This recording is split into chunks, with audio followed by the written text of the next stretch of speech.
unable to turn the ball into an empty goal. But Whittingham eventually punished slack defending to score his 8th goal of the season and ensure Pompey a passage to Italy.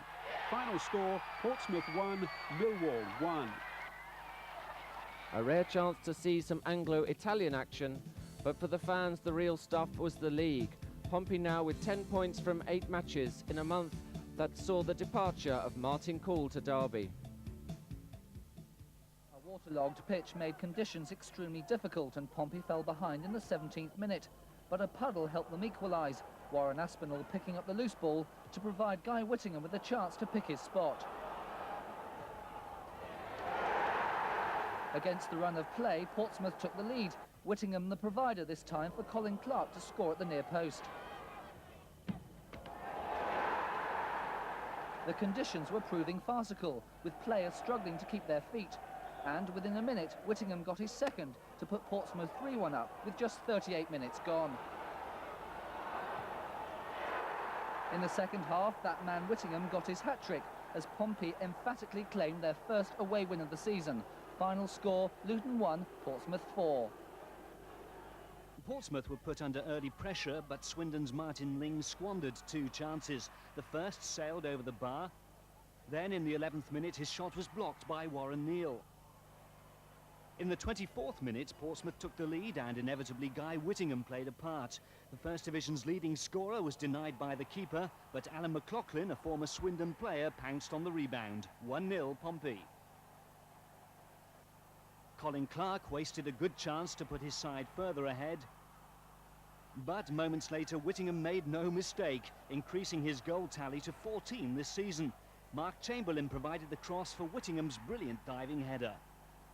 2 more goals in the second half made the final score Portsmouth 3, Swindon 1.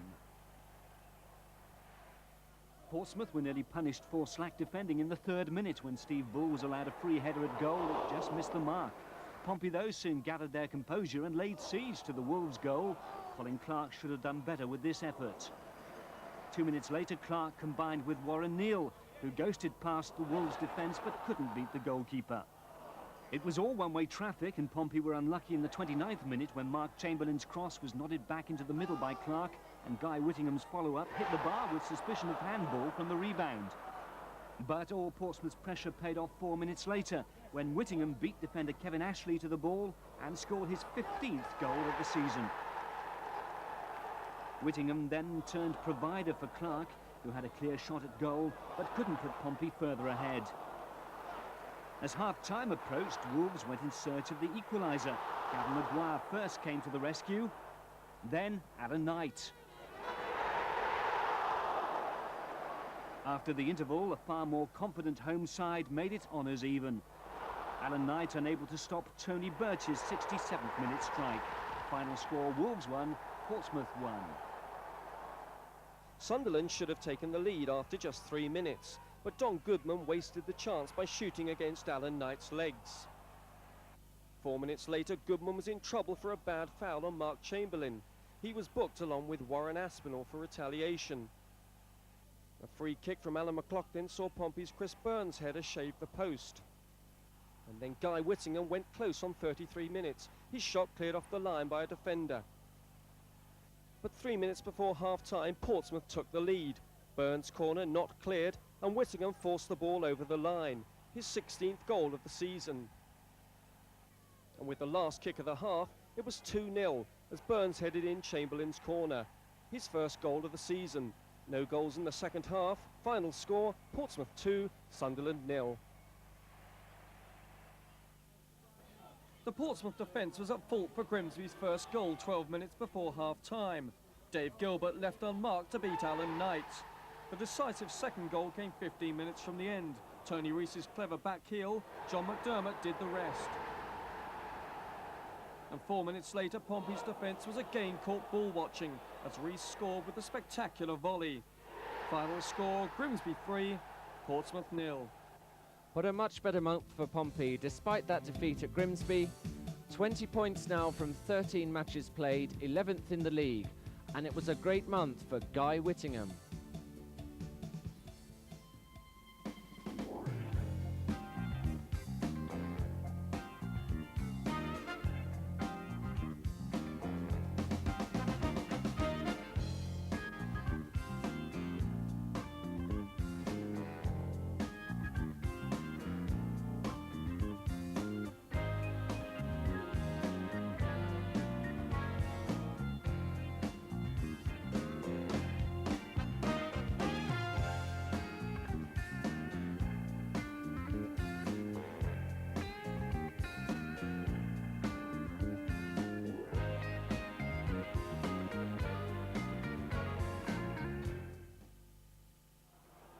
Portsmouth shook Oxford with 3 goals in the first half hour.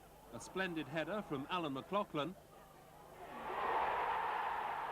Then number 17 of the season for Guy Whittingham. Plus an own goal from Oxford defender Kerry Evans. But the home side managed to pull one back through David Penny. Next, Guy Whittingham restored that 3-goal advantage, his 18th so far. Before Jim Magilton hit Oxford second on the stroke of half-time. On the hour, Pompey's Mark Chamberlain scored a terrific 5th, but that goal marked the beginning of Oxford's comeback. John Durnin with number 3. With just a minute left on the clock, substitute Doling brought down Allen with the Pompey defence in disarray. Magilton held his nerve and scored from the penalty spot. With precious seconds ticking away, Oxford were looking desperately for the equaliser. Joey Beecham's shot was blocked by Knight before Chris Allen completed the great escape. The home supporters were ecstatic, the Pompey players were stunned, and their manager Jim Smith was furious. Oxford 5, Portsmouth 5. It was a frustrating first half for Portsmouth against Cambridge's well-organised defence. But 2 minutes before the break, they took the lead. Paul Walsh's header hit the post, but Alan McLaughlin followed up to score, although Walsh claimed he got the final touch.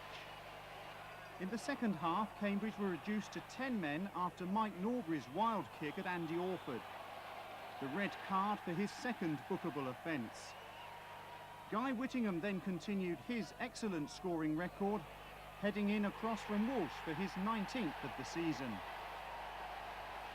And a minute from time, Whittingham started and finished a move to confirm him as the country's leading scorer. Final score, Portsmouth 3, Cambridge 0.